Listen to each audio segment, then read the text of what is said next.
सर्वप्रथम सर्वांना श्री स्वामी समर्थ. स्वामी महाराजांच्या कृपेने तुमच्या सर्व चांगल्या इच्छा पूर्ण होत ही स्वामींचरणी प्रार्थना करते आणि आजच्या व्हिडिओला सुरुवात करते.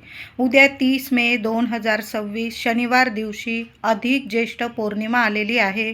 तर पौर्णिमा प्रारंभ होत आहे 30 मे 2026 शनिवार दिवशी सकाळी 11:57 ही पौर्णिमा तिथी प्रारंभ होत आहे आणि 31 मे 2026 रविवार दिवशी दुपारी 2:15 ही पौर्णिमा तिथी समाप्त होत आहे. उदय तिथीनुसार 31 मे रोजी आपण ज्येष्ठ पौर्णिमा म्हणजेच अधिक पौर्णिमा साजरी करणार आहोत. पण 30 तारखेला सुद्धा ही पौर्णिमा तिथी असणार आहे. बऱ्याच घरांमध्ये पौर्णिमा तिथी श्री सत्यनारायण महाराजांची महापूजा केली जाते. तर तुम्ही 30 तारखेला सुद्धा दुपारी 12 वाजेपासून सत्यनारायणांची महापूजा तुम्ही तुमच्या घरात करू शकता. ते 31 मे रोजी दुपारी 2 वाजेपर्यंत तुम्ही सत्यनारायणाची महापूजा करू शकतात. तर पौर्णिमा तिथीच सत्यनारायण करायचा असतो. तर 31 मे रोजी दुपारी 2 वाजेपर्यंत तुम्ही सत्यनारायणाची महापूजा करू शकता. तर आता अधिक ज्येष्ठ पौर्णिमेला काही उपाय आणि सेवा करायचे आहे. बघा, अधिक महिन्यात येणारी पौर्णिमा विशेष मानली जाते. दुर्मिळ योग आहे हा. तर पौर्णिमेला तुम्ही 31 तारखेला आंघोळीच्या पाण्यात एक वस्तू टाकायची आहे. 30 तारखेला जरा उशिरा आंघोळ करणार असाल तुम्ही तर 30 तारखेलाही हा उपाय करू शकता आणि 31 तारखेला सुद्धा हा उपाय करू शकता. तुम्ही जर तीर्थक्षेत्री असाल तर सोन्याहून पिवळं तीर्थक्षेत्री गंगे स्नान करणं म्हणजे अतिशय पुण्यकारक. ते पण अधिक पौर्णिमेला जी व्यक्ती गंगाजल टाकून आंघोळ करते किंवा गंगे स्नान करते तिला 33 जन्मांचं पुण्यफळ मिळत असतं. म्हणून आंघोळीच्या पाण्यात आता प्रत्येकालाच तीर्थक्षेत्री जाऊन स्नान करणं शक्य नाही. तर आपण सर्वांनी अगदी लहान मुलांपासून मोठ्या व्यक्तींपर्यंत हा आंघोळीचा उपाय जरूर करा. शारीरिक मानसिक काही त्रास असतील, कुणाची नजरबाधा लागलेली असेल, पितृदोष असतील, काही ग्रहदोष असतील, संपूर्ण निवारण होईल. कोणी विनाकारण शत्रू त्रास देत असेल तर तो सुद्धा मित्र बनेल, गुडघे टेकून देईल तुमच्या पुढे. तर आंघोळीच्या पाण्यात गंगाजल टाकायचं आहे. तुमच्या इष्टदेवतांचं नामस्मरण करा किंवा ओम नमो भगवते वासुदेवाय नमः या मंत्राचा जप करा. गंगाजल टाका आणि बारीकसा खडा तुरटीचा टाकायचा आहे. पौर्णिमा आहे, तुरटी इतकी पॉवरफुल असते की सर्व नकारात्मकता मग तुमच्या शरीरात असू दे किंवा मनात किंवा कोणी विनाकारण त्रास देण्याचा प्रयत्न करत असेल, नजर बाधा लावण्याचा प्रयत्न करत असेल तर तुरटी सर्व नकारात्मकता खेचून घेते. म्हणून आंघोळीच्या पाण्यात थोडंसं गंगाजल टाका आणि बारीकसा खडा तुरटीचा जरूर टाका. लहान मुलांना सुद्धा हा उपाय करू शकता आणि मोठ्या व्यक्तींनी सुद्धा करायचा आहे. पौर्णिमा तिथी सुरू होताच महिलांनो उंबरठा पूजन करा. आपलं घर दार स्वच्छ करा.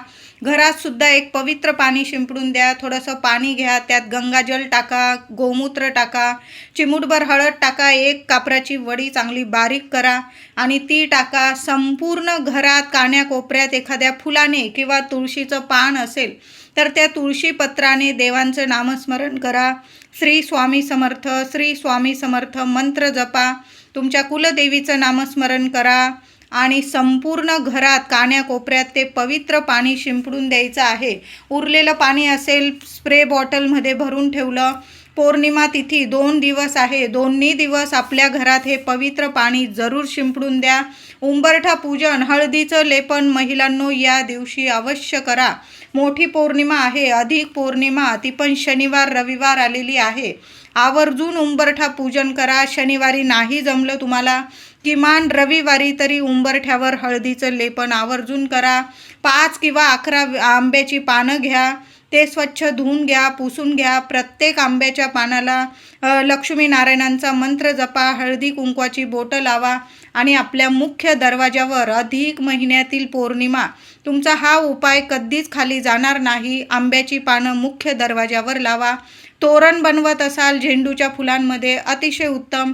नाही जमलं तुम्हाला तर आंब्याची पाने लावा. सगळ्या मंगल शुभ गोष्टी घडून येतील. लग्न कार्यातील अडथळे दूर होतील. संतान प्राप्ती, संतान सुख, सर्व घरात आर्थिक अडचणी असतील संपून जाईल. अखंड लक्ष्मी नांदेल. लक्ष्मीनारायणांची कृपा होईल. सुंदर उपाय आहे. आंब्याच्या पानांचा हा उपाय सर्वांनी करा. या दिवशी देवांना छान अभिषेक करायचा आहे. बघा, तुमची 30 तारखेला जर लवकर पूजा झालेली असेल तर काही हरकत नाही. 31 तारखेला आणि 30 तारखेला थोडा उशीर झाला तुम्हाला पूजेला, तर पौर्णिमा तिथीत देवांना पंचामृताने किंवा गाईच्या दुधाने अभिषेक करा. लक्ष्मीनारायणांची मूर्ती असेल किंवा बाळकृष्णाची मूर्ती, थोडी केशर असेल तर केशर मिश्रित दुधाने जरूर अभिषेक करायचा आहे. आपल्या कुलस्वामिनीचा टाक असेल, मूर्ती असेल तर सर्व देवी देवतांच्या मूर्तींवर तुम्ही केशरयुक्त दुधाने जरूर अभिषेक करा. सुंदर सोन्यासारखे तुम्हाला अनुभव येतील. छान अशी तांदळाची रास करा. अख्खे तांदूळ घ्या महिलांनो. अगदी राशनिंगचे असले चालतील, चांगले बघून घ्या तांदूळ आणि लहानशी रास करा. गणपती बाप्पा, बाळकृष्ण, आपली कुलस्वामिनी, सर्व देवी देवतांना तुम्हाला या दिवशी तांदळाच्या राशीवर किंवा तुमच्याकडं विड्याची पानं असेल महिलांनो, आवर्जून देवघरात विड्याची पानं अंथरून द्यायची आहे आणि त्यावर देवी देवतांच्या मूर्ती स्थापन करा. एक घ्या किंवा दोन घ्या, जास्त असतील तर. उन्हाळ्याचे दिवस सुरू आहे आणि अधिक महिना आहे. आपले देवी देवता इतके शांत आणि प्रसन्न होतात आणि भरभरून आशीर्वाद देतात. ज्या मनातल्या इच्छा असतील तुमच्या जरूर पूर्ण होतील.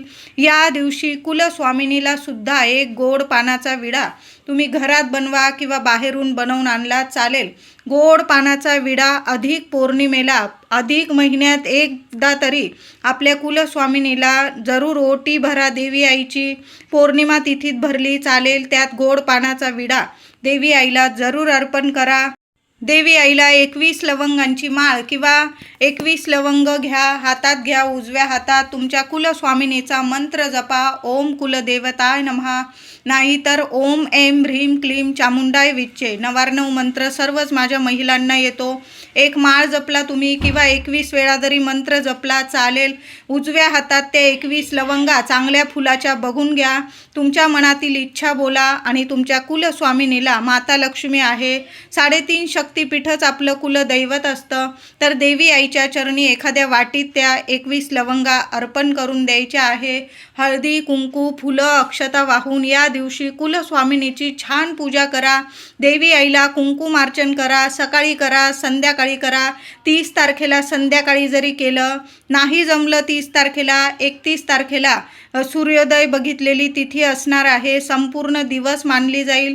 तुम्ही 31 तारखेला सकाळी कुंकुमार्चन करू शकता किंवा संध्याकाळी जरी केलं चालेल. पण बघा, पौर्णिमा तिथीत केलेलं कुंकुमार्चन अतिशय प्रभावी ठरतं. उच्च कोटीची सेवा आहे आपल्या कुलदेवीची. म्हणून सर्व महिलांनी या दिवशी आपल्या घरात, देवघरात देवी आईला, माता लक्ष्मीची मूर्ती असेल, श्रीयंत्र असेल, कुलदेवीचा टाक असेल, आवर्जून फोटो जरी असला चालेल, देवी आईला कुंकुमार्चन जरूर करा.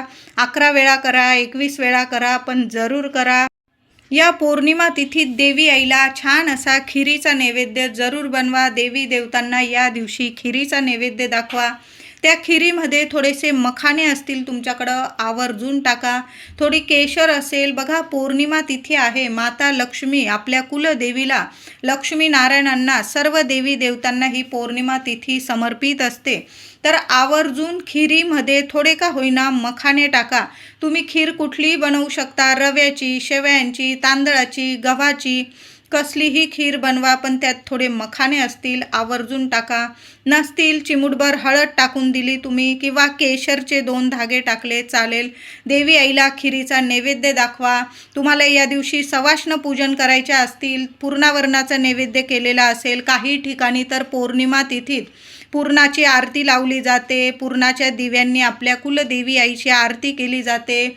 ओटी भरली जाते. महिलांनो, अधिक महिन्यात जर तुमच्याकडून देवी आईची ओटी भरणं राहून गेलेलं असेल तर अतिशय सुंदर सोन्यासारखा दिवस आहे. हा दिवस पुन्हा येणे नाही. अशा दिवशी जर आपण देवी आईची सेवा केली ना, कधीच खाली जात नाही. भरभरून आपल्याला आशीर्वाद मिळतो. देवी आईचं कृपाछत्र रक्षण कवच प्राप्त होतं. कधीच देवी आई आपल्याला एकटं पडू देत नाही. कायम आपल्या लेकरांच्या आपल्या पाठीशी उभी राहते.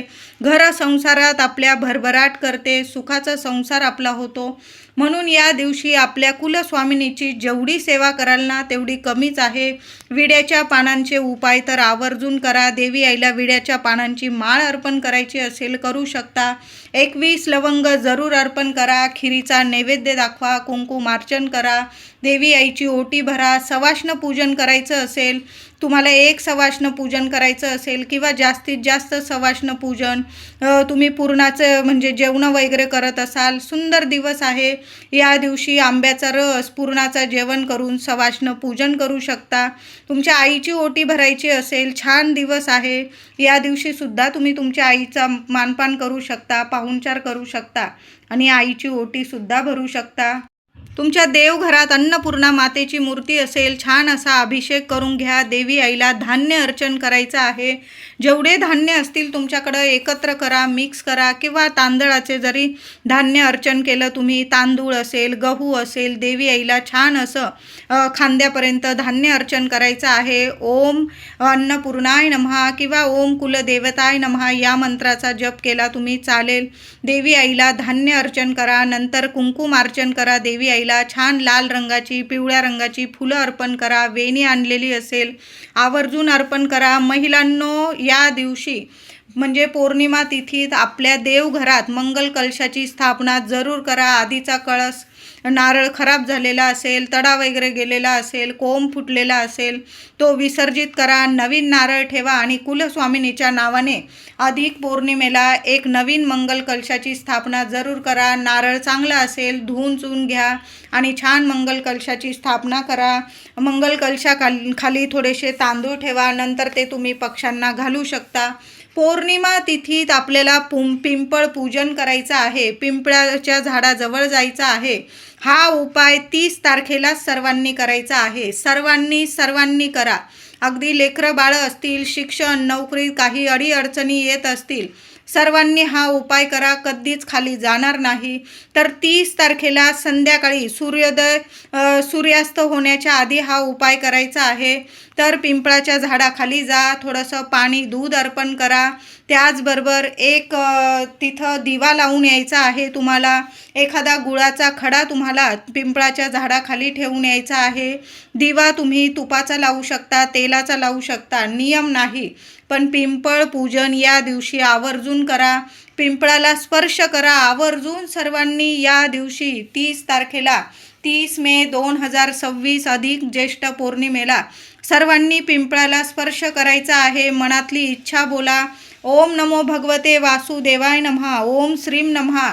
21 प्रदक्षिणा घालता आल्या तर प्रदक्षिणा घाला, नाही घालता आल्या उभं राहा तिथं आणि मंत्र जपायचा आहे. मनातली इच्छा बोला. एक दिवा लावा, गुळाचा खडा ठेवा आणि तिथून येताना एखादं पान खाली पडलेलं असेल तर ते घरी घेऊन यायचं आहे. तुम्हाला पिंपळाचे पान घरी आणल्यावर स्वच्छ नीट धुवून घ्यायचं आहे हलक्या हाताने आणि पुसून घ्यायचं आहे. एखादी ताटली वगैरे घ्या, देवघरात ठेवा आणि त्या पिंपळाच्या पानाची देवांकडं आला पाहिजे अशा पद्धतीने ते पिंपळाचं पान ठेवायचं आहे.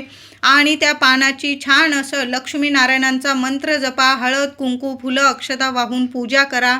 नंतर दुसऱ्या दिवशी 31 तारखेला पौर्णिमा समाप्तीपर्यंत ते पान देवांजवळच राहू द्यायचं आहे. नंतर तुम्ही पौर्णिमा समाप्तीनंतर ते पान उचलून घ्या. तुमची डायरी असेल, तुमची काही वही असेल त्यात तिथं नीट ठेवून द्यायचं आहे किंवा तुम्ही ते पान तुमच्या तिजोरीतसुद्धा ठेवू शकता. पैसा कधी कमी पडणार नाही. लक्ष्मीनारायणांची भरभरून कृपा होईल असा हा उपाय आहे. सर्वांनी एक पिंपळाचं पान घेऊन या आणि तुम्हाला खाली पडलेलं दिसलं चालेल, स्वच्छ धुवून घ्या.